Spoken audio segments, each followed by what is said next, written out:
tela, né? Sim, tudo. Sim. Deixa eu só me entrar aqui para falar com vocês, que aí eu vejo melhor aqui. Ok. Pessoal, a nossa apresentação hoje aqui, que a gente vai fazer com vocês, é uma apresentação... Nelson, desculpa, Oi. interromper. Põe em modo apresentação, que eu acho que a tela fica maior, né? Tá, peraí. Você tem razão, já era para estar aqui, vai entrar agora. Se tiver, você me avisa, já está? Ah, ok. Ah, então tá ótimo. Gente, então, a nossa conversa hoje, vocês já ouviram tudo que vocês precisam ouvir de ESG por aí, o pessoal que conversa, fica aquela conversa de que tem que fazer, que a sociedade é bonita, que o clima vai piorar, enfim. Hoje o nosso papo é ir para a materialidade, para ir realmente para o que interessa, quais são os pontos, quais são os critérios, sobre o que a gente tem que conversar efetivamente.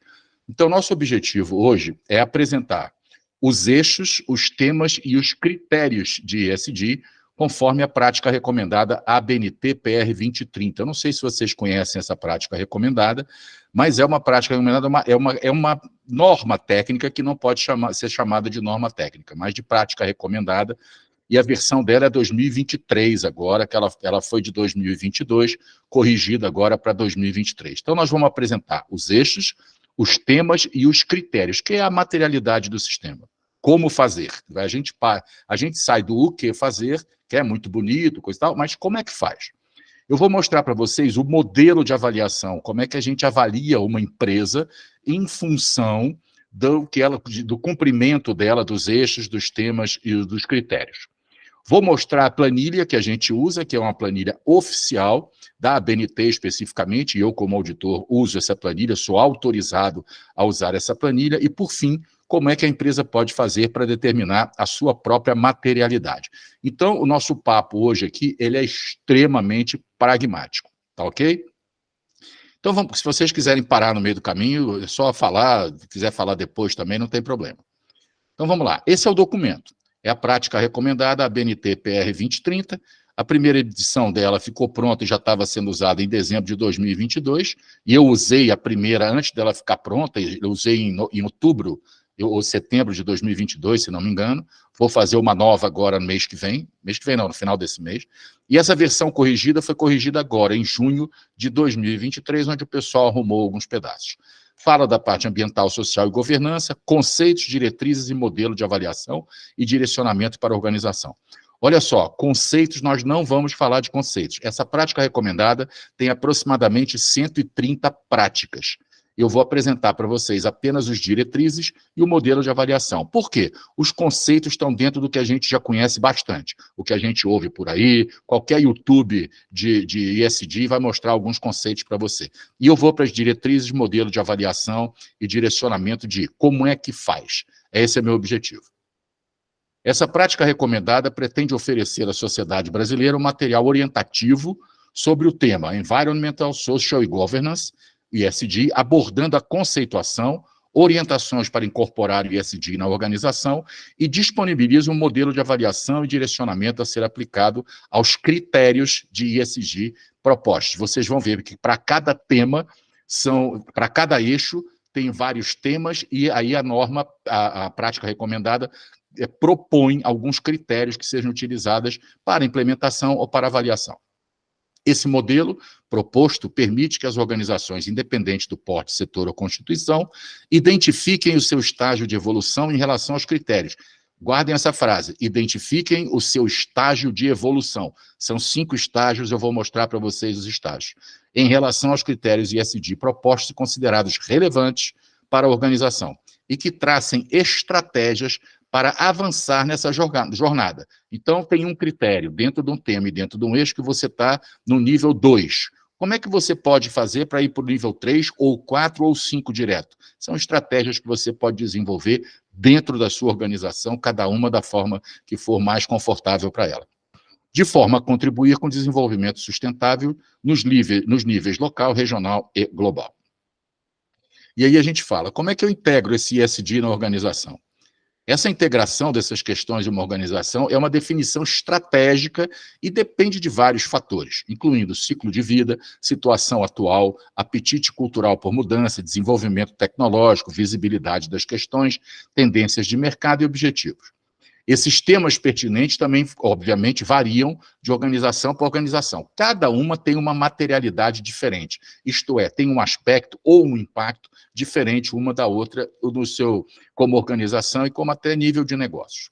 Neste documento foram selecionados com base nesse documento foram selecionados com base em normas e boas práticas internacionais, temas e critérios. Lembrem disso, tem 3 palavras importantes para a gente: eixo, tema e critério. ESG, considerados relevantes para muitas organizações e que podem servir como ponto de partida para a edificação dos seus temas materiais. Então vamos lá para o que é importante agora. Quais são os temas e os critérios de ESG? Eles são segmentados com a seguinte estrutura. Estrutura número 1, eixo. É o nível mais abrangente composto pelos eixos ambiental, social e governança. Então, nós temos 3 eixos ESG. O tema vem abaixo do eixo. Cada eixo tem uma série de temas, que é uma subdivisão temática de cada eixo, permitindo o agrupamento de critérios em temas ou famílias com aspectos afins. E abaixo dos temas tem um critério, ou vários critérios, que é a subdivisão dos temas em aspectos específicos para uma abordagem de uma organização. Então, cada eixo, o ambiental, o social e governança, ele tem diversos temas, cada tema tem um critério, e esse critério a organização tem que ver qual é a sua materialidade dentro de algum deles, para ver se é aplicável, não é aplicável, e se for aplicável, em que nível de maturidade eu me encontro hoje. Então, vamos falar sobre os eixos, temas e critérios. Vou dar um exemplo. Exemplo não. Essa é a realidade para vocês. O eixo ambiental. Toda organização afeta e é afetada pelo meio ambiente, blá, blá, blá. Vamos aos temas. Quais são os temas tratados de forma pragmática do eixo ambiental? Os temas são, primeiro, os que são avaliados por nós: mudanças climáticas, recursos hídricos, biodiversidade e serviços ecossistêmicos, economia circular e gestão de resíduos, gestão ambiental e prevenção da poluição. Esses são os temas. Cada tema é dividido num certo número de critérios, que são os critérios importantes para aquele tema. Então, para o eixo ambiental, no tema mudanças climáticas, 3 critérios têm que ser tratados: a mitigação de emissões de gases de efeito estufa, a adaptação às mudanças climáticas e a eficiência energética da sua organização. No tema recursos hídricos, nós temos o uso que você faz da água, a gestão dos seus efluentes. São esses 2. Na biodiversidade e serviços ecossistêmicos, nós temos a subdivisão em critérios de conservação e uso sustentável da biodiversidade e uso sustentável do solo. Em economia circular e gestão de resíduos, os critérios são economia circular e gestão de resíduos. Em gestão ambiental e prevenção da poluição, nós temos gestão ambiental, prevenção da poluição, qualidade do ar e produtos perigosos, deixa eu ocultar aqui, gerenciamento de áreas contaminadas e produtos perigosos. Lembrem-se de uma coisa: dentro desses critérios, a sua organização, alguma dessas coisas podem não ser aplicáveis. Por exemplo, a qualidade do ar, emissão de poluentes, você pode não ter esse processo, não tem uma chaminé, não tem emissão de poluentes, nem nada, então você vai colocar como não aplicável a sua organização e depois, no final, os critérios não levam em consideração esse item que você falou. Por exemplo, adaptação às mudanças climáticas. Poxa, mas eu não tenho nada de adaptação às mudanças climáticas. Ok, é um critério não aplicável e você vai ser respeitado isso na hora de você ter uma nota no final das contas. Nós vamos falar sobre isso mais tarde. Então, o eixo ambiental é exatamente isso que é analisado na sua organização. Posso fazer uma pergunta já, Nelson? Claro que pode. Essa questão, pegando como exemplo, tá? Como é que a gente analisa cada item desse? Então, você pega aí a qualidade do ar e emissão de poluentes. De repente, você tem uma operação, que a sua operação em si, você não tem nenhum processo fabril, você não tem nada que você lance nada no ar. Mas você pode ter, que eu não estou exatamente vendo aí diretamente, você pode ter frota de veículos. Claro. Numa situação como essa, está valendo? Ou seja, você entra dentro do critério de qualidade do ar. Então, esse critério, a forma como você analisa cada critério dele, ele tem que ser tem que analisar de um espectro um pouco mais amplo, né? Tem que entender toda a sua operação e não simplesmente para dentro. É para dentro e o que você faz do lado de fora. Exatamente o que você está falando. E aí você vai colocar uma coisa que eu falei no começo, às vezes passa desapercebido. Nós estamos falando do ciclo de vida. Nós estamos falando desde a matéria-prima que você compra até a disposição do seu produto ou serviço pelo cliente. Então, você tem um copo, o que o cliente faz com aquele copo quando ele quebrar? Essa informação ao cliente é dada lá no final do ciclo de vida. Tá certo? Vem desde o comecinho isso e o transporte... Muito, sim, isso se aplica muito à questão das emissões, né? Que você apurar também, nem que seja aproximadamente, emissão de fornecedores no seu processo e na sua entrega, né? Exatamente isso. Exatamente isso. Então, você tem que pensar o tempo inteiro, no ciclo de vida, tá legal? Não é só dentro da sua empresa. O seu transporte do seu produto, da matéria-prima para chegar a você e do seu produto para chegar lá, tem problema de emissões atmosféricas que você tem que cuidar, tá ok? Beleza. Então, vamos continuar aqui nossa pergunta aqui. Opa, sempre vou para o começo aqui. É a BIOS, como diz o pessoal aí, é a BIOS. O eixo ambiental é exatamente isso, não tem nada mais do que você tem que pensar. E a frota de transporte, seja ela sua ou terceirizada, é a mesma coisa, tá? Você só não vai considerar se o teu cliente vier buscar o produto na tua porta. Aí já é um problema dele. No eixo social, toda organização opera dentro de uma sociedade mais ampla e diversificada. Ok, quais são os temas? Diálogo social e desenvolvimento territorial, direitos humanos, diversidade, equidade e inclusão, relações e práticas de trabalho, promoção da responsabilidade social na cadeia de valor. Muita gente está dando uma atenção a esse terceiro nível aqui, impressionante, como se ele fosse o maior de todos. Não é. Ele é parte de um contexto com outros temas de tão ou mais importância do que eles. Quando você fala em diálogo social e desenvolvimento territorial, qual é o critério que você vai analisar que a empresa está cumprindo ou não? O investimento social privado, o diálogo e engajamento social e o impacto social. Em direitos humanos, você vai analisar o respeito aos direitos humanos, o trabalho forçado ou compulsório e o trabalho infantil. Se tiver alguma dessa, você está completamente fora. Diversidade, equidade e inclusão. O que a gente vai analisar? Políticas e práticas de diversidade e equidade, cultura e promoção de inclusão. Como é que a empresa faz? Está no estágio de maturidade 1, 2, 3, 4 ou 5? Relações e práticas de trabalho, que para mim aqui talvez seja o ponto de partida, é a mais importante. Eu acho que as outras deviam se desdobrar depois desse tema aqui, principalmente nos critérios que eu vou te mostrar. Desenvolvimento profissional, saúde e segurança ocupacional, qualidade de vida e saúde mental, liberdade de associação e política de remuneração e benefícios. Para mim, cara, esse é o ponto inicial. Você tem que cuidar de dentro para poder cuidar de fora. Depois que você resolver esses pontos, você vai buscar os outros pontos assim. Pelo menos é a forma como eu penso e oriento meus clientes que estão entrando nesse processo. No final das contas, o último é a promoção de responsabilidade social na sua cadeia de valor. Relacionamento com consumidores e clientes e relacionamento com os fornecedores. Isso é tudo que é visto no eixo social. E, por fim, aquele que a gente vai gostar bastante aqui, é o eixo de governança. Toda organização, considerando a sua própria constituição legal, exige governança. Quais são os temas? Governança corporativa, conduta empresarial, práticas de controle e gestão e transparência na gestão. Cada um desses tem seus critérios. Governança corporativa. Primeiro critério, estrutura e composição de governança. Segundo critério, propósito e estratégia com relação à sustentabilidade. Conduta empresarial, óbvio, compliance, programa de integridade, práticas anticorrupção, etc. Práticas de combate à concorrência desleal, antitrust, e engajamento com as partes interessadas. São os critérios avaliados na conduta empresarial. Práticas e controles de gestão. Gestão de riscos do negócio, controles internos dos seus processos, auditorias internas e externas, pensando em todos os sistemas financeiro, qualidade, meio ambiente, enfim. Ambiente legal e regulatório, como é que está isso na organização, e a gestão de segurança da informação e privacidade de dados pessoais. Coisas que nós já conhecemos, mas agora está a materialidade aí. E, no final das contas, a transparência da gestão. Transparência, responsabilização, accountability, né, prestação de contas, relatórios ESG de sustentabilidade ou relato integrado que você tenha para a sociedade, para os seus acionistas, para os seus investidores. Você vê que no eixo de governança nós temos 4 grandes temas: governança, conduta, práticas de controle e gestão e transparência na gestão.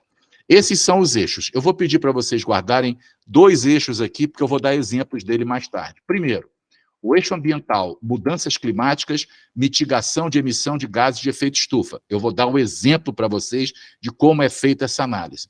E esse terceiro aqui, governança corporativa, eu vou mostrar para vocês a análise feita em cima de estrutura e composição de governança. Vocês vão ver, já vou mostrar para vocês. Que vai ser atrás do modelo de avaliação e direcionamento. Esse modelo, proposto pela PR 2030, tem como objetivo permitir que a organização identifique e reconheça o seu estágio de maturidade em relação aos critérios de ESG. Então, você tem alguns estágios que são muito bem especificados e definidos, que vai de 1 a 5. O 1 é um estado inicial e o 5 é um estado de melhores práticas, é mais ou menos como a gente entende. E o critério escolhido vai ser identificado, após avaliação, cada critério, as organizações têm condições de estimar o seu estágio atual de maturidade. Como é que eu estou neste eixo, neste tema e neste critério? E depois a organização vai definir ela mesma o que ela vai fazer. Eu estou no 2, quero ir para o 3, para o 4, para o 5, qual é a estratégia que eu posso ter? É fácil para mim chegar a um ou chegar no outro? E ela toma essa decisão. Essa intenção dos critérios é fornecer uma perspectiva para determinar aonde a organização se encaixa no cenário atual e propor um direcionamento para que seja possível tratar a sua trajetória de evolução na maturidade dos critérios. É isso. E esses critérios são 5 critérios. O estágio elementar, que é o primeirinho, estou fazendo quase nada, não faço, não mexo, não sei o que é isso. Um estágio não integrado, olha, estou medindo aqui quanto é que eu gasto de luz por mês, mas não estou fazendo nada em relação a isso. Um estágio que já está gerenciando esse processo, um estágio 4, onde isso já é um nível estratégico da organização, e um estágio 5, que é denominado o estágio transformador. A gente chama esse aqui de P1, P2, P3, P4 e P5. Depois eu vou explicar esses P's para vocês, como é que a gente usa esses P's para auditar uma organização em cada um dos seus eixos, temas e critérios. Essa é a nossa planilha, uma planilha de autoavaliação ESG com as regras e os critérios. Vocês veem aqui que a introdução é isso que eu falei, essa planilha. Ela, parte 1, tem o eixo ambiental, parte 1 que ela diz quando eu clico aqui, ela vai para o eixo ambiental. É uma planilha de Excel, tá? Quando eu vou para a parte 2, ele vai para o social, quando eu vou para a parte 3, ele vai para a governança. Na coluna de isso aqui, a empresa faz uma autoavaliação, tá, gente? E manda para a gente essa autoavaliação com todos os documentos que ela tem para comprovar a materialidade em cada um dos eixos, temas e critérios. E a gente vai analisar se está em E1, E2, E3, E4, E5 ou, como eu falei para vocês, é não aplicável. Todas as questões devem ser respondidas corretamente, claro. Critérios de avaliação, todas as questões, agora o P1 que eu falei para vocês, P1, P2, P3, P4 e 5, aqui está no E. Todos os critérios, em todos os eixos e todos os temas, você tem que ter, no mínimo, todos eles com E3, para você ter uma declaração de conformidade. Todos têm que ter com E3. Entretanto, pelo menos um eixo deve ter uma maturidade E4. Então, se eu tiver todos os eixos, tudo na E3, eu não tenho uma declaração de conformidade. Eu preciso ter, no eixo ambiental, pelo menos um E4, no eixo social, pelo menos um E4, e no eixo de governança, pelo menos um E4, para eu poder chegar e falar, esta empresa está conforme com a PR 2030. E isso é enviado para a gente, como é que a gente faz? Envia para a gente analisa toda a documentação que está dentro desse processo e depois a gente vai na empresa para verificar toda essa materialidade. Quando fala ali, pelo menos um dos critérios de cada tema. Exatamente, pelo menos um dos critérios de cada tema. É isso que você tem que ter. No critério de cada tema, você tem que ter, pelo menos em um dos critérios, você tem que ter um E4. É exatamente isso. E aí, lembra que eu falei para vocês? Guarda lá o eixo ambiental, o tema mudanças climáticas e a mitigação das emissões de gases de efeito estufa, que é aquele primeiro, é este aqui, ó. Nelson, como é que você faz? Sentou na organização, eixo ambiental, mudanças climáticas, mitigação das emissões de gases de efeito estufa. Neste critério, o que é E5? A organização possui um inventário de gases de efeito estufa para os escopos 1 e 2, verificado externamente. Possui um plano de mitigação, faz redução de emissões de acordo com metas estabelecidas e compensa as emissões residuais. E a nossa prática recomendada, ela coloca, essa nossa planilha de avaliação, ela coloca umas melhores práticas para a gente ter uma base do que a gente gostaria de ver nessa empresa, ou falar para a nossa empresa que está tendo a nossa consultoria, o que ela pode fazer para poder ter o E5. O E4, a organização possui um inventário de GEE para os escopos 1 e 2, verificado externamente. Só tem isso, e não faz aquelas mitigações, plano de mitigação, nem nada, então você é 4. E3, a organização... Nelson, de forma simplista, só para tentar ajudar aqui o entendimento, podemos assumir que a partir do E4, né, o E4 e E5 tem e faz alguma coisa e retroalimenta e impacta a estratégia da organização. É muito simplista esse resumo ou não? Não, não é simplista, não. Até o P5 você vê como ele é transformador. O P4 é estratégico, né? O 4 é estratégico, o 5 é transformador. Eu acho que você está exatamente na linha que a gente está vendo. Eu tenho... Lembra que, olha, no E5, eu tenho e é verificado externamente. Que às vezes a empresa tem apenas uma autoavaliação, entendeu? De gases de efeito estufa. Isso não entra aqui. Só se for verificado por um organismo verificador, a ABNT é um deles, aí começa a valer. Mas, de forma simplista, você está no caminho certo de E1 a E5. Tá? Beleza. Respondi? Beleza. Agora, Nelson, uma pergunta aqui, desculpa interromper aí.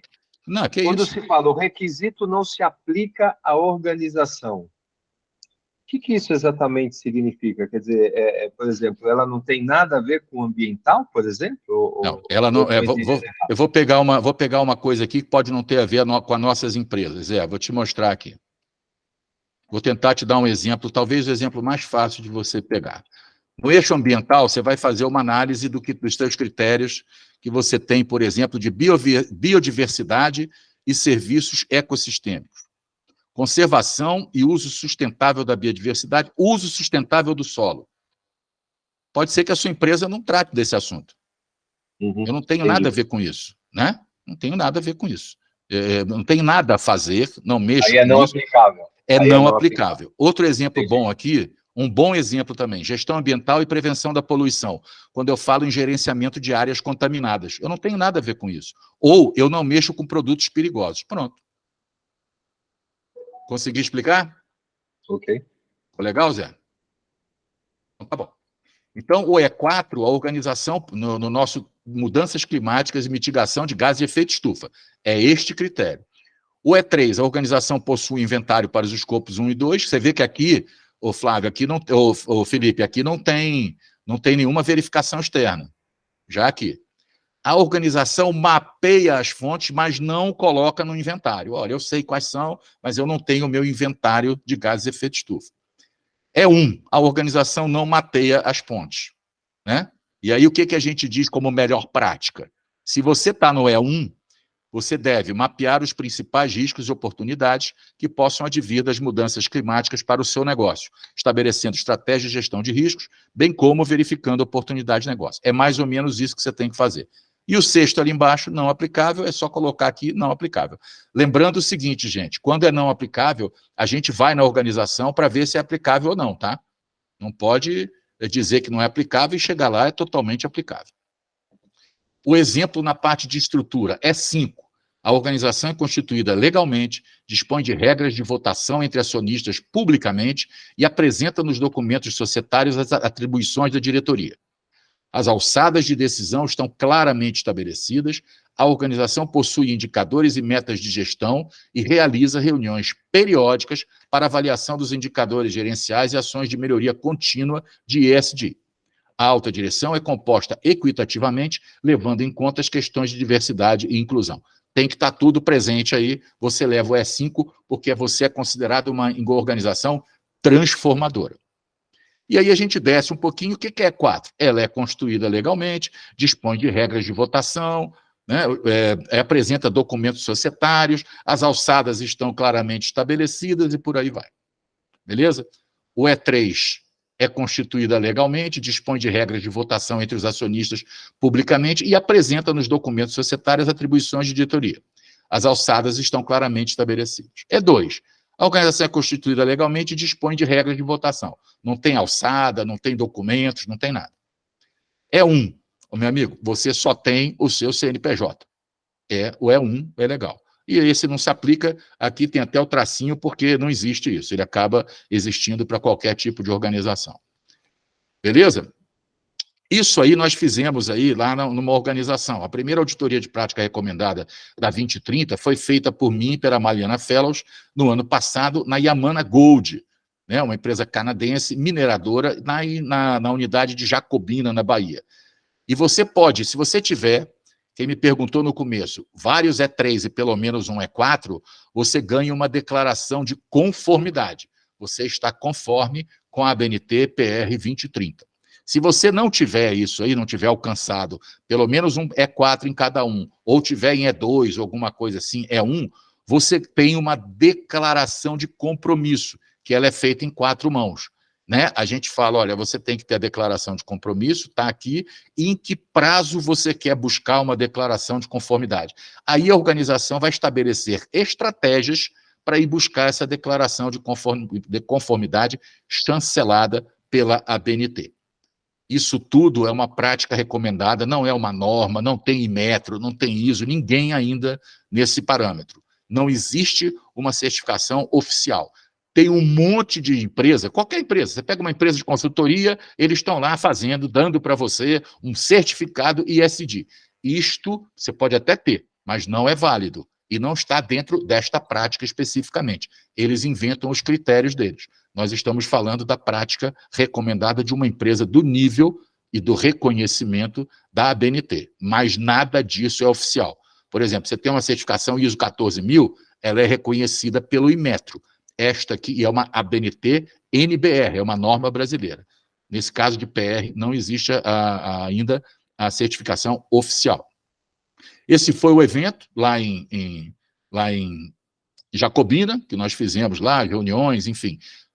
Como eu falei para vocês, você tem uma parte documental que dura um certo tempo, você tem que ver documento por documento, depois você vai comprovar essa materialidade lá no local, né? Essa é uma foto aí que nós estamos a 400 metros debaixo da terra lá. Nós temos que comprovar até trabalho forçado, tudo isso, segurança das pessoas, e nós tivemos que descer para ver isso aí. Quem tiver claustrofobia, pode esquecer desse negócio aqui. Qual foi a conclusão dessa auditoria? De acordo com o resultado da avaliação de conformidade do programa de ESG implementado pela organização, no caso a Yamana Gold, o grupo auditor recomendará à ABNT a emissão da declaração de conformidade, pois a organização atingiu um patamar mínimo no seu posicionamento nas réguas de posicionamento conforme abaixo. Atingiu o P3 em todos e P4, a declaração terá validade de 1 ano. Todo ano isso é auditável, para ver se a empresa não parou.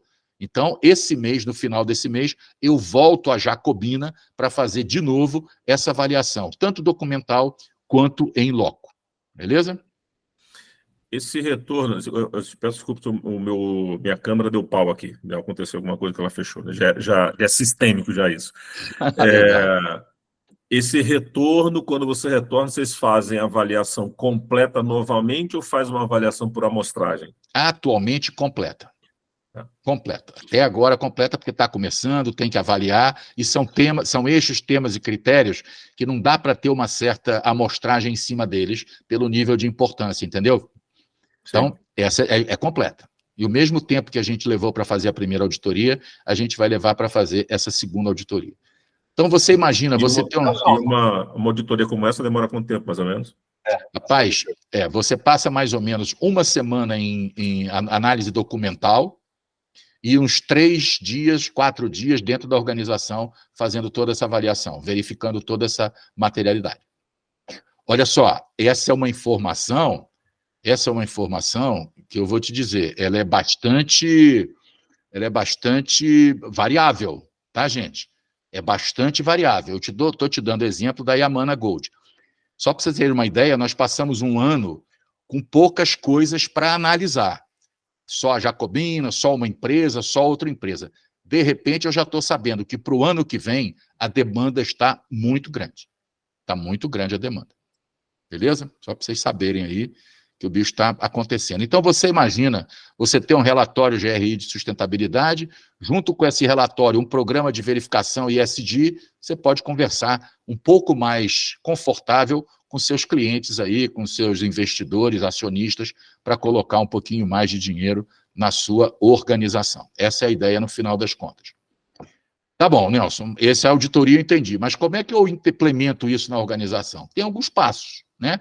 Primeiro, a organização conhecer todos esses eixos, temas e critérios, conhecer a PR, ter a intenção estratégica de modificar, de fazer as coisas, e vai para o diagnóstico. Diagnóstico, que é uma autoavaliação inicial em cada eixo, tema e critério. Vai diagnosticar como é que ela acha.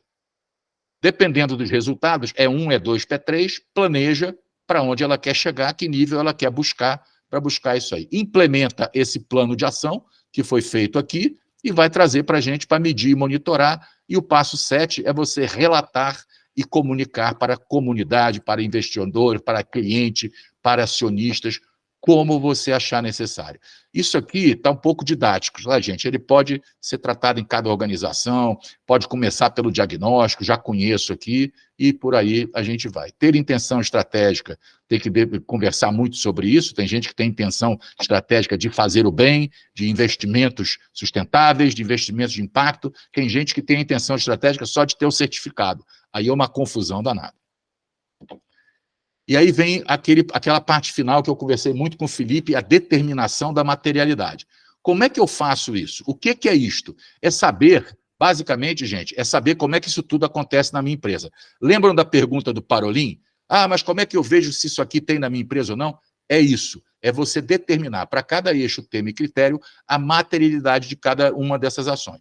Então, eu não tenho nada a ver com o uso do solo, não tem materialidade para mim, eu não vou tratar esse assunto.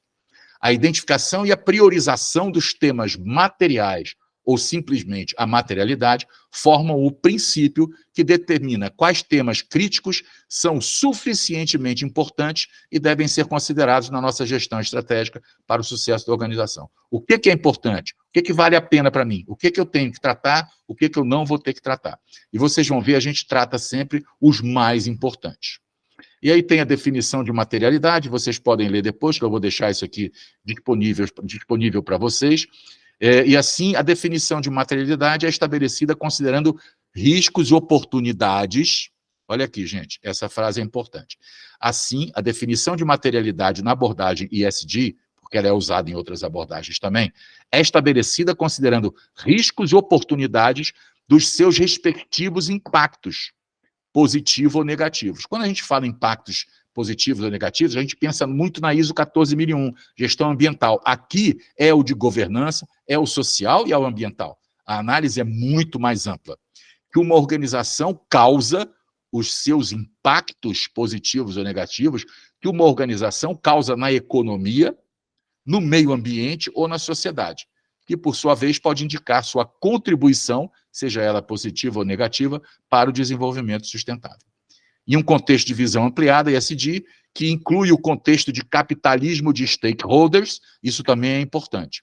Amplia-se também a visão da materialidade, que passa a abordar não só a parte de sustentabilidade, mas como uma dupla materialidade, que é a materialidade financeira para cada organização. Então, recomenda-se que seja utilizada a análise de materialidade dentro de duas perspectivas. Os impactos que as atividades da organização geram sobre as pessoas, a economia, a sociedade e o meio ambiente, é a materialidade de impacto, ou impactos relacionados aos riscos e oportunidades que esses agentes podem gerar sobre a organização, afetando sua capacidade de gerar valor, que é a materialidade financeira. Isto é, mais investimento, mais pessoas comprando da sua empresa, né, reconhecendo a sua empresa e, por isso, colocando o seu dinheiro lá. Então, você pensa nessas duas materialidades, a dupla materialidade de impacto e materialidade financeira. Ou seja, a dupla materialidade considera o impacto da organização sobre o mundo, que são as externalidades provocadas pela organização, e o impacto do mundo na organização, como as questões socioambientais do contexto impactam ou são riscos para o nosso negócio, conforme apresentado na figura 7, que é mais ou menos isso aqui. né? Aqui o planeta, aqui a nossa empresa, materialidade financeira, o impacto que ela tem na organização, e a materialidade de impacto, o impacto que ela tem na organização, no meio ambiente, na sociedade, enfim. Isso aí, tudo isso é levado em consideração também. Isso só uma pergunta, dúvida, comentário, sabe?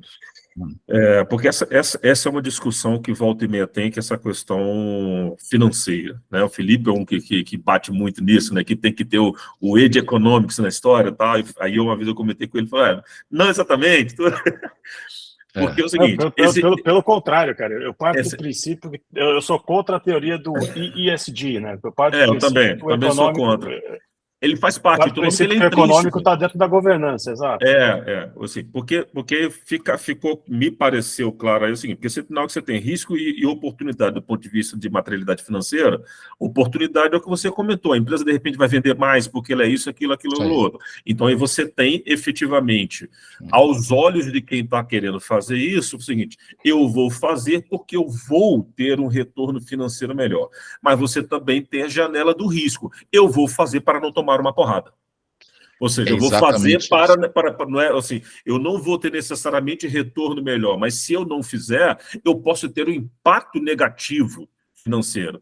Então, assim, é o tal do pelo amor e pela dor, né? Eu faço pelo amor porque eu vou ter um benefício com isso, mas eu também vou fazer o seguinte, vou fazer para não sentir a dor. É o conceito de deixar de perder, né? Exatamente. Eu ganhar, né? Vamos ver o copo cheio, vamos tentar ganhar, mas também tem a preocupação de deixar de perder. Né? Quando eu faço... É um ganho, né? Não, eu acho isso que vocês falaram fantástico, porque eu sou dessa linha também, né? Não adianta fazer. Quando eu faço uma apresentação ESG, uma palestra ESG mais longa e com mais elementos, em vez de hoje a gente ter sido bastante pragmático, eu falo muito de altruísmo, eu falo de investimentos sustentáveis e falo de investimento de impacto. Né? Investimento sustentável é uma coisa, investimento de impacto é outra. No final das contas, tem o lado altruísta, que diz assim, não, eu vou fazer porque não espero retorno. Né? Um lado pequeno meu que fala, olha, eu vou fazer, mas não espero retorno. Mas a base, moçada, a base de quem vai entrar nesse negócio, eu acredito que é a base financeira. Olha, eu preciso fazer isso, senão eu vou ficar alijado do mercado. Se eu não mostrar que eu estou fazendo, eu não vou ganhar dinheiro. Basicamente é nisso que a gente coloca esse pensamento. Então, mas eu acho que ainda tem um lado altruísta para você falar, não, tudo bem, mas eu vou fazer de qualquer forma porque eu acredito. Pode ser que isso não me traga investidores, pode ser que isso não me traga um aumento de vendas, mas eu vou fazer. Então, isso a gente chama de investimento de impacto. Existe uma empresa que estuda isso no mundo inteiro, como existe outra que estuda a parte de investimentos sustentáveis. Aí, investimento sustentável é você mudar o seu modal de energia, fazer isso tudo. O investimento de impacto é você botar seu dinheiro numa empresa que vai mudar a vida das pessoas na comunidade, não sei de onde. Então, há uma diferença. E existe um lado altruísta, tá certo? Existe um lado altruísta. Agora, a base do negócio é você fazer para fazer o bem, o mundo vai acabar, aquele negócio todo você já conhece, mas tem o lado também que eu quero, né, farinha pouca, meu pirão primeiro. Nós precisamos de acionistas, nós precisamos de aumentar o valor da nossa ação, e aí o pessoal hoje em dia está usando muito essa parte de ESG. Assim como qualidade, daqui a uns anos, ele vai ser o nome do jogo, né? Ele vai ser o nome do jogo. Hoje, se você entrar numa agenda ESG, como a gente chama, você ainda tem um certo diferencial competitivo. E agora eu só peço tomar cuidado, tem muita gente falando muita bobagem sobre ESG por aí. Eu vou dar um exemplo prático de como é que isso realmente está começando a mudar. Eu trabalho com a parte de estruturação e advisor de M&A no lado do vendedor, né, do sell side. E acabei de concluir um processo, foi agora no final de setembro, o processo durou 14 meses, de uma empresa do setor de energia renovável aqui no Brasil sendo comprada por uma empresa alemã, por um grupo alemão. Né? E teve todo o processo da due diligence e todo o trâmite da due diligence, mas uma vez passada a due diligence padrão, ou seja, que eles contrataram uma empresa aqui no Brasil para isso, eles mandaram uma série de formulários para serem preenchidos, serem respondidos um monte de perguntas. Essas perguntas, claramente, elas não impactaram ainda no preço, no valuation. Mas eles queriam saber em que pé a empresa estava, ou seja, eles ainda não definiu o preço, mas eles queriam saber em que pé a empresa estava. E a quantidade de perguntas que era relacionada direto ou indiretamente ao tema de ESG era enorme. Porque quem teve que responder essa parte fui eu, né? Então tinha muita pergunta, tem política de compliance, como é que trata funcionário, como é que trata isso, como é que trata aquilo, como é que trata resíduo, como é que trata não sei o que, ou seja, e você percebia claramente, tá, que era uma quantidade de coisas assim, nós queremos saber o que vocês têm. Ainda não influenciando no preço, mas já porque é uma empresa alemã, né? Então, assim, já talvez com uma visão seguinte, nós vamos ter um certo trabalho de arrumar algumas coisas quando a gente assumir. Mas, ou seja, já percebeu ali um mapeamento inicial de tentar entender o que a empresa tem, o que a empresa não tem na visão deles. Marcelo, pode não aumentar o preço, mas pode decidir na opção de compra. Pode decidir na opção de compra. Nesse caso não influenciou, tá, por motivos diversos. Claro. Mas concordo, mas Claro. sim, o interessante foi isso, porque foi um processo, foi uma fase, uma etapa adicional à due diligence comum. Porque a due diligence ela tem muita coisa operacional e principalmente financeira, né? Mas uma vez terminou a due diligence, eles vieram com umas planilhas de Excel gigantes para responder um monte de perguntas, dizer o estágio de um monte de coisa. Ou seja, então, na verdade, era uma etapa que não é uma etapa normal de due diligence, já era ali um claro mapeamento para saber em que pé que a empresa estava sendo comprada, ela estava em relação àqueles temas.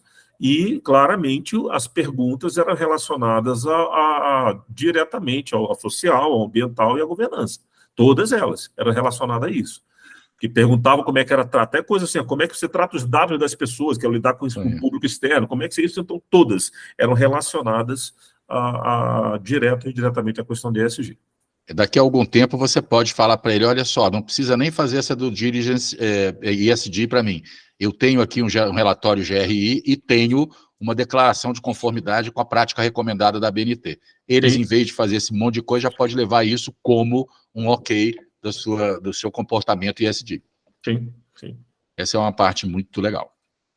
Bom, para você ver a materialidade, você pode usar alguns exemplos que tem essas metodologias que te ensinam a fazer. O que eu mais gosto é esse aqui, dos GRI Standards, que são aqueles relatórios GRI. Basicamente, quando você vai num site de uma empresa e procura ali relação com investidores, tem lá um relatório GRI, onde eles estão falando tudo sobre a parte econômica, ambiental, social ali. Mas não é com tanta propriedade quanto agora essas questões da prática recomendada. Então, mas aqui você tem uma ideia de como levantar essa materialidade, fazer esse levantamento de materialidade para cada empresa especificamente. Então, tem aqui essa estrutura do GRI, a estrutura do SASB, Sustainable Accounting Standards Board, do GRESB, enfim, te ensinam, né, eles te proporcionam conhecimento para você determinar a materialidade na sua organização. E, basicamente, é como se fosse a ISO 14001, só que não é só para a parte ambiental, né? A metodologia entende o contexto da organização agora, como é que eu estou, e o contexto, basicamente, gente, são aquelas 5 forças de Michael Porter, aí a gente fala de SWOT, enfim, o contexto é basicamente isso aqui, entende em que a organização está metida, vai fazer, na segunda parte, envolver as partes interessadas e especialistas e identificar impactos reais e potenciais no eixo ambiental, no eixo social e no eixo de governança, avaliar a significância desse impacto em relação a todas essas partes interessadas e vai priorizar os mais significantes. Esses mais significantes, eles geram a sua materialidade, isto é aqui que a gente tem que funcionar, é aqui que a gente tem que trabalhar. Então, basicamente, a história nossa é esta aqui, e eu queria apresentar isso aí para vocês, como eu conversei com o Felipe, de uma forma extremamente técnica, de uma forma que a gente pudesse, em vez de ficar com aquela conversa de ESG, visse o seguinte, tá bom, quais são os eixos, quais são os temas, quais são os critérios, qual é a pontuação, como é que eu vou de um para o outro, como eu melhoro ou não melhoro, e apresentar isso aí para vocês. A ideia global era essa aí, pessoal. Qualquer pergunta, estamos à total disposição de vocês aqui.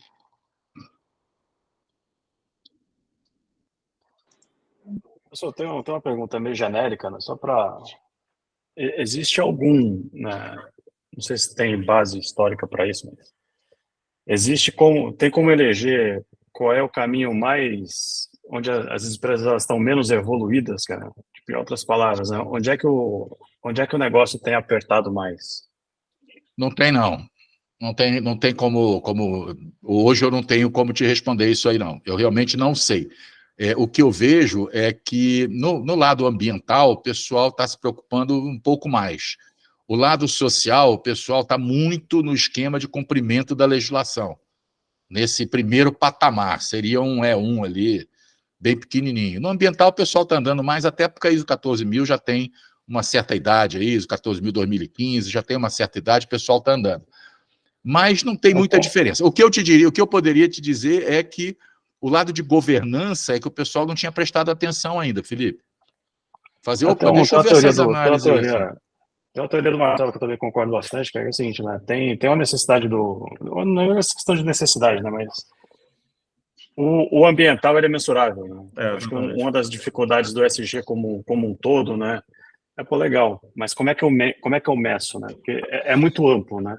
É muito difícil de você isolar as variáveis, né? Mas qual foi a ação que deu impacto? Não sei. Foi a diversidade e inclusão? Não sei. Hoje eu tenho uma equipe, estou chutando um valor qualquer aqui, mas hoje eu tenho uma equipe diversa, diferente do ano passado.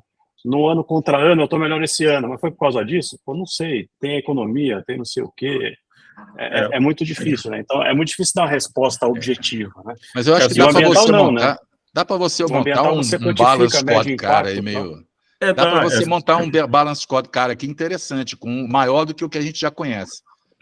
Porque assim, o que eu falo assim, tem essa história que eu falo, que o ambiental é mensurável, né? Porque eu trabalho no setor de energias renováveis. E aí eu vejo essa postura das empresas, né? Não só ele é quantificável, mas muitas vezes o cara consegue avaliar retorno financeiro. Então, ele vai instalar um sistema de energia renovável, um sistema de energia solar, então ele atende uma questão de emissões e ele tem um payback. Ou seja, então ele não só consegue quantificar o impacto daquilo, que é a emissão realmente gerada, mas ele também, muitas vezes, ele pode ter um retorno financeiro daquele investimento que ele vai fazer. Então isso acaba sendo mais fácil. Ou ele trocou a concessionária, sei lá, né? Trocou a concessionária. De verde e tal. Exato, fez um projeto de eficiência energética e por aí vai. E também o que eu vejo é que é o que é mais na moda, né? Então, assim, o cara anunciar, porque quando você olha hoje, o tema de ESG, ele é falado, mas não tanto quanto o tema de mudanças climáticas. Não tanto quanto a questão de gás de efeito estufa, mais ainda mudanças climáticas. Você tem um temporal que inunda, que acontece muita coisa, tipo aconteceu no Rio Grande do Sul agora, o tema de mudanças climáticas, ele ferve, né? Ele ferve tudo quanto é lugar. Então, tudo que é relacionado ao meio ambiente dá mais visibilidade imediata. Então, ele é mais mensurável e dá mais visibilidade imediata, fazendo com que os outros realmente... E eu já falei nas nossas reuniões de grupo algumas vezes, que eu acho que é o potencial ponto de entrada, você colocar o pé numa organização para ajudar a organização no tema de ESG, via o lado do E. Porque os caras enxergam que é mensurável, e aí você começa a fazer um trabalho ali pouco a pouco. Marcelo, eu estou achando que o lado social está crescendo na mesma direção e mesmo sentido. Eu acho que o lado social está crescendo na base da dor. É isso aí. Então, se surge o tema da vinícola lá, encontrou escravidão, blá, blá, blá, o negócio vem à tona de uma maneira tão forte, a questão de racismo, o negócio vem à tona de uma maneira tão forte que o nome daquela empresa, aquela coisa, ela fica falada na mídia durante muito tempo. Então, o pessoal peraí, temos que atentar para isso, porque senão, assim, a gente pode até não trazer dinheiro, mas a gente pode perder muito dinheiro com isso. Aí, concordo. Valéria, acho que você é a próxima da fila. Oi, tudo bom? Boa noite. Oi, Valéria, boa noite. Bom, Felipe, Nelson. Oi. Bom, muito obrigada. O Felipe, ele me ajudou aí nessa semana com a minha pesquisa para a minha dissertação de mestrado, que tem tudo a ver com isso que você trouxe, Nelson, e até com essa discussão agora aqui do finalzinho. A minha dissertação do mestrado em governança corporativa é justamente buscar entender, junto ao consumidor final, o que poderia representar o G. Porque, assim como vocês estavam falando, né, representar o E tá fácil, representar o S tá fácil. Mas e o G? Como que o G impacta na formação de imagem de marca de maneira positiva? O Felipe me ajudou muito aí, que ele respondeu o meu questionário. Que ótimo. E eu vi, Nelson, que nessa estrutura que você trouxe, ali, a hora que vai falar de governança, tem coisas importantes ali, né? Que falam de concorrência desleal, que falam... E isso eu acho que tem coisas ali que o consumidor já pode começar a perceber. Mas se a gente for olhar tudo que está ali, o G está mais distante mesmo, né? Está. Se eu conseguisse resumir numa palavra para você, na visão do consumidor ou na visão do investidor, porque nós estamos buscando esses dois lados, mais um né? Stakeholder, Eu acho que a palavra é confiança. Verdade. Eu acho que a palavra é a confiança. Deixa eu ver como é que essa empresa é cuidada. Deixa eu ver como essa empresa é governada. E eu acho que você tem os parâmetros do E, você tem do S, e do G seria alguma coisa, Valéria, estou elucubrando aqui pela sua pergunta fantástica aqui para mexer com a gente, que eu adorei. Mas eu estou pensando. E eu estou pensando o seguinte, esses caras querem ver o quê? A confiança na organização. Eu acho que é por aí, o número seria isso. É o exemplo que eu acabei de dar, do processo de M&A que eu acabei de terminar. Os caras vieram com um formulário e eu sabia o seguinte, eu quero saber em que pé você está. Eu quero saber exatamente em que ponto você está de cada temática dessa. Não impactou na decisão do preço, porque o preço já estava na mesa, mas eles estavam interessados em saber com o que eles estavam mexendo.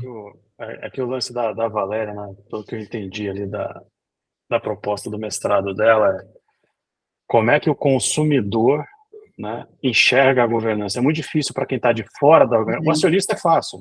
Ele tem acesso a todos os procedimentos, normas, relatórios financeiros, os KPIs, etc. E tal. Agora, o consumidor final. A empresa tem código de ética? Não sei. Se tiver, como é que ele está escrito? Não sei. Se ele está bem escrito ou mal escrito, ele é usado, ele é cumprido. Então, a governança, né, como ela é muito ampla e ela não chama. E ela é muito para dentro, né? Ela é para dentro de casa e ela não dá voto, né? Você fala assim, não, a gente tem vários processos legais aqui. Cara, não fez mais do que obrigação, né? Isso aí. Então, assim, governança não ganha voto. No momento que a gente está hoje, a governança não ganha voto. Obrigado, Pedro. Valeu. O ponto é que, assim, eu vou fazer um trocadilho aqui, a governança das redes sociais ela é uma governança pelo lado negativo. Então, assim, a empresa está acertando nessa parte interna, você não tem nem como saber e você não vê os consumidores falando. Mas faz alguma coisa errada para ver se você não recebe um monte de porrada nas redes sociais. Faz o contrário, então, né, cara? Faz uma pisadinha na bola. Dá uma pisadinha na bola. Então, assim, a governança das redes sociais, ela é pelo lado negativo. Então, você tem que fazer coisas nesse lado que é exatamente para você não cair no terreno negativo, para aí sim você ser percebido pelo... Eu brinco assim, eu sou engenheiro, então no meu início da minha carreira eu trabalhei como engenheiro, era que nem o cara da manutenção, né? A manutenção, ninguém dá atenção para ela, salvo quando tem problema. Existe um lema na manutenção sobre isso. Ou seja, você só percebe que a manutenção existe na hora que alguma coisa dá errado. Aí você lembra da manutenção. Quando nada dá errado, você esquece que aquilo ali existe. E aí, perante o consumidor, o conceito é parecido. Você tem que fazer todo o trabalho interno para que o consumidor não perceba a sua governança.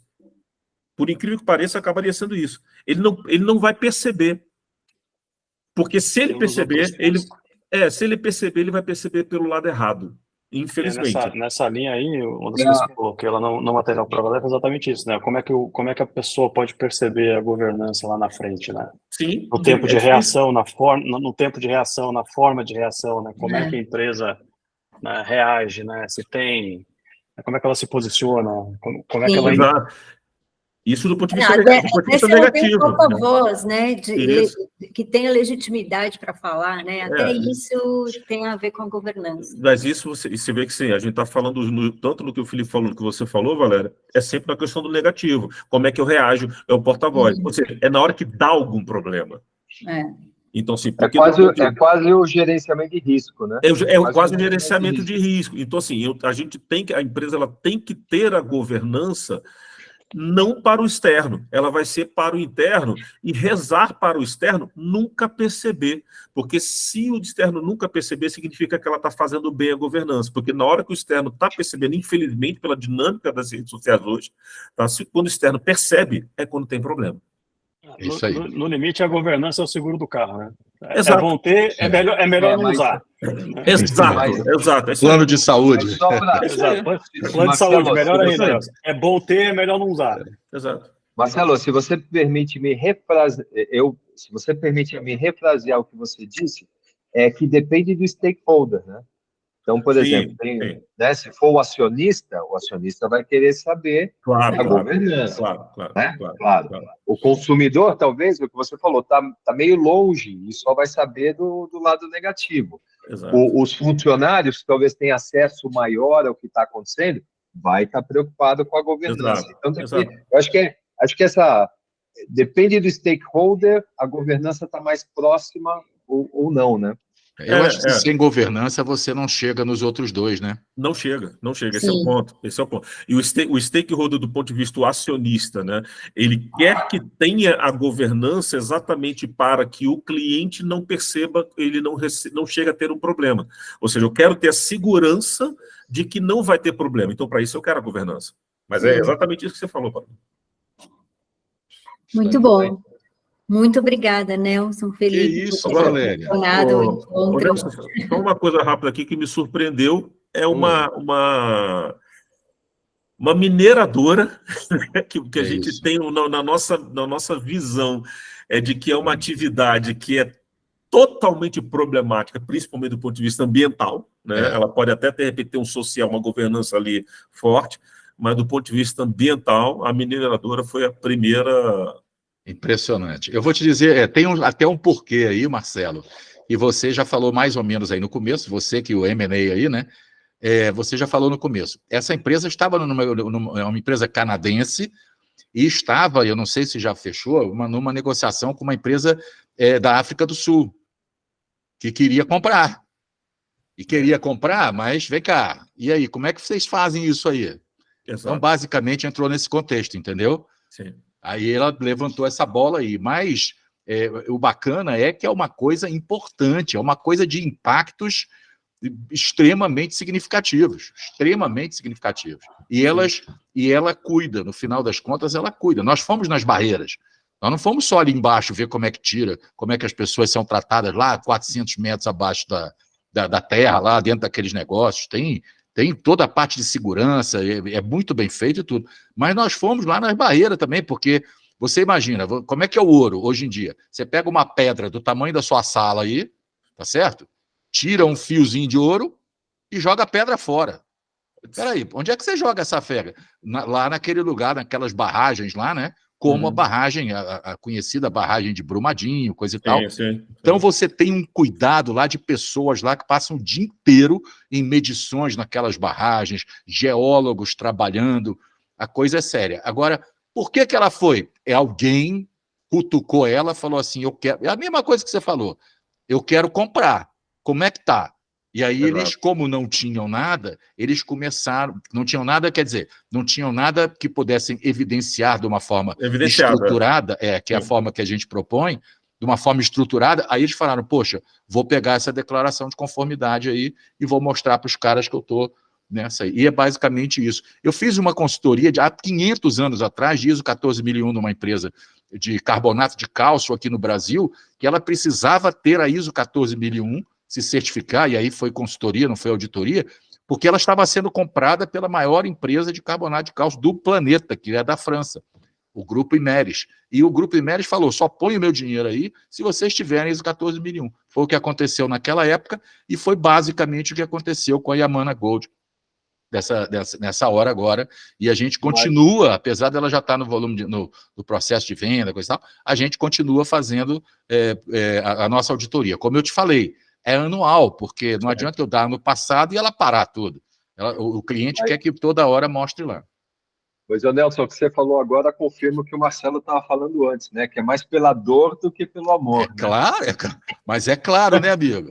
É claro. A outra teoria é a teoria do constrangimento, né? Tem o pelo propósito, pela oportunidade, pelo constrangimento, né? Isso aí. Já vai chegar na fase do constrangimento. É isso aí, é isso aí.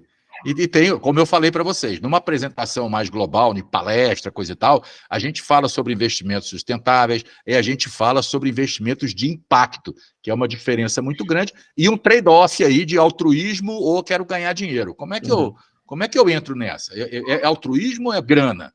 E aí a gente conversa sobre isso, é claro que sem dar uma posição final, porque não existe, é de cada um, mas é interessante o desenvolvimento do raciocínio. A gente não fez hoje porque a nossa proposta era diferente. Mas esse que é o papo, né? Aí é um papo que fica bastante interessante. Beleza. Perfeito. Muito bom. Certinho? Algo mais? Acho que não. Parabéns, Nelson. Encerramos, né? Obrigado, Zé. Muito bom. Obrigado, Marcelo. Obrigado, Felipe. Obrigado Nelson, mesmo. obrigado. Obrigado pelo isso. cara. Eu perdi o comecinho. Onde você está mesmo? Eu estou em São Carlos. Ah, tá. Só volto na Cidade quarta. do clima. Cidade do clima Cidade do ruim, clima. né? Ela tem 3 climas no mesmo dia, né? É frio, calor e chove no mesmo dia. É verdade, eu estava auditando, nem olhei. Hoje teve, de manhã, de tarde e de noite. Gente, eu só queria agradecer, então, muito obrigado a vocês, foi um prazer estar conversando sobre esse assunto, que é um assunto que eu gosto tanto aí. Parabéns, Valéria, pelo seu mestrado, pela sua dissertação. Obrigada. Achei uma beleza. Olha, eu fiz uma em 2011, no meu mestrado em economia. 2011. E o título dela era A Sustentabilidade como Estratégia de Criação de Valor. Nossa, Olha que legal. então, olha só, então eu vou pedir o favor de você responder também o questionário para mim. Se você puder, eu adoraria. Você não pede para ele mandar a defesa da tese, né? É claro. Até porque é uma humilde dissertação, não chega a tese, é uma humilde dissertação. Mas, Valéria, se eu souber, pode mandar, vai ser o maior prazer fazer isso. Ah, vou mandar então, vou mandar. Não tem problema. Vai ser uma honra ter você respondendo. A honra vai ser minha. E vou mandar também para o Olim. Quem que está aqui? Que eu não consigo enxergar. Michel está aqui. Michel e Marcelo. Parolim, Michel, Marcelo, vou mandar para vocês também, porque depois dessa reunião, dessa discussão que a gente teve aqui... Pode mandar. Eu não tenho a capacidade do Nelson nem do Felipe, mas o que eu puder responder, responderei com o maior prazer. Se não tem a minha capacidade, Valéria, nem manda. Você está perdido. É melhor não mandar não, Valéria. Senão você está roubado. Os 2 professores aqui, não dá nem para falar nada, né? Você está roubado. Muito bom. É isso. Conto com todos, então. Muito obrigada. Boa noite. Obrigado, Valéria, Michel, Marcelo, Zé. Obrigado a vocês aí. Tchau. Beijo grande. Tchau. Tchau.